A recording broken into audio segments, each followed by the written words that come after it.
J'interviens pour la France insoumise. 42 bateaux, 457 personnes venant de 57 pays, plusieurs députés de la France insoumise. Hier, le dernier bateau de la Soumoud Flotilla a été arraisonné par la marine israélienne. La flottille, partie début septembre pour briser le blocus israélien de Gaza et acheminer de l'aide humanitaire, a été interceptée en mer Méditerranée, dans les eaux internationales, déclenchant de vives réactions diplomatiques à travers le monde, mais très peu de réactions en France. Les navires de guerre espagnols, italiens et turcs s'étaient retirés. Une fois de plus, le gouvernement israélien a ignoré impunément le droit international. Une fois de plus. Les équipages, sympathisants du terrorisme selon les mots du ministre israélien Ben Gvir, sont emprisonnés en Israël et traités comme des terroristes. Inversion des valeurs. En France, on peut pavoiser les drapeaux ukrainiens au fronton des mairies en signe de solidarité, mais pas les drapeaux palestiniens. Tous les massacres ne se valent pas. 2 ans de massacres à Gaza. Nous ne savons plus dire combien il y a de morts, et des milliers encore sous les décombres.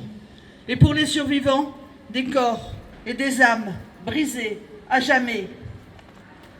Sur ce cimetière, Trump propose un plan de paix ultra-colonialiste et espère le prix Nobel de la paix. Soutenu par de nombreux pays arabes, il veut faire de Gaza un protectorat colonial israélo-états-unien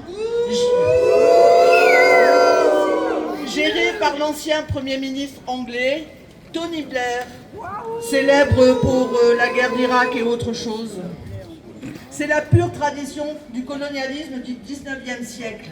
Ce colonialisme qui a marqué l'histoire de beaucoup d'entre nous et contre lequel nous luttons.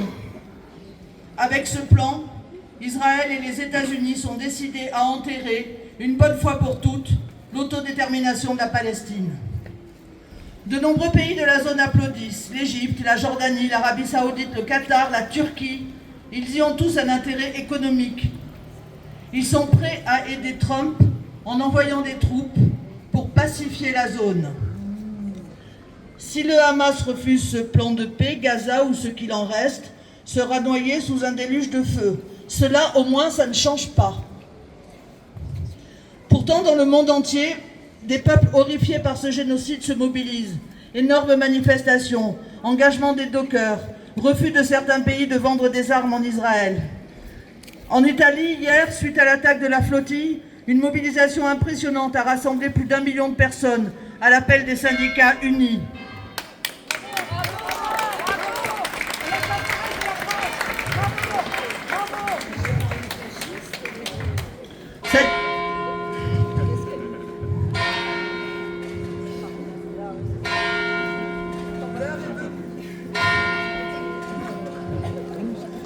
Cette nuit, le Hamas a accepté de libérer tous les otages et s'est dit prêt à des négociations immédiates sur les détails de cette libération dans le cadre du plan de cessez-le-feu proposé par Donald Trump pour la bande de Gaza.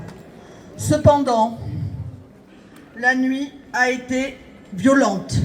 L'armée israélienne a mené des dizaines de frappes et de tirs d'artillerie sur la ville de Gaza et d'autres zones de la bande de Gaza, malgré l'appel du président Trump à mettre fin au bombardement. C'est une dépêche de l'AFP. Et ça continue ce matin, et sans doute maintenant, je ne sais pas.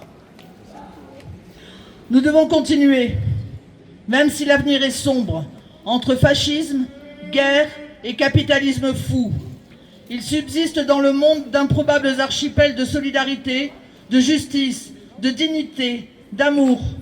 Nous les défendons, et nous continuerons à les défendre. Merci. Et Palestine.